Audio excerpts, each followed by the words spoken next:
আসসালামু আলাইকুম রহমতুল্লাহি ওয়া বারাকাতুহু। আমি আসামের মুখ্যমন্ত্রী হিমন্ত বিশ্ব শর্মা মামাকে বলছি, মামা আর কত কষ্ট দিবা তুমি আমরা রে।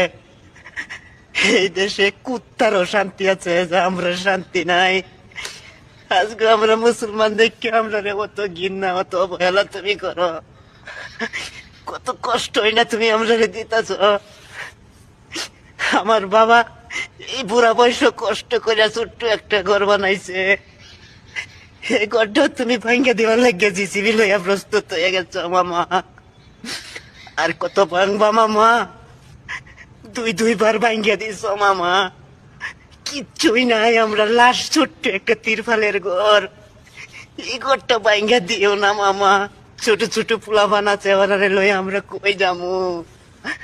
কই যাবো মামা? 2 দিনের দুনিয়া। কালকে আমিও থাকবো না, তুমিও থাকবে না, এই দুনিয়াটা একদিন থাকবে না। তাহলে কে লেগে অত পরিস্থিতির মধ্যে ভালাইয়া দিছ, অত কষ্টের মধ্যে ভালাইয়া দিছ, অত দুঃখের মধ্যে ভালাইয়া দিছ।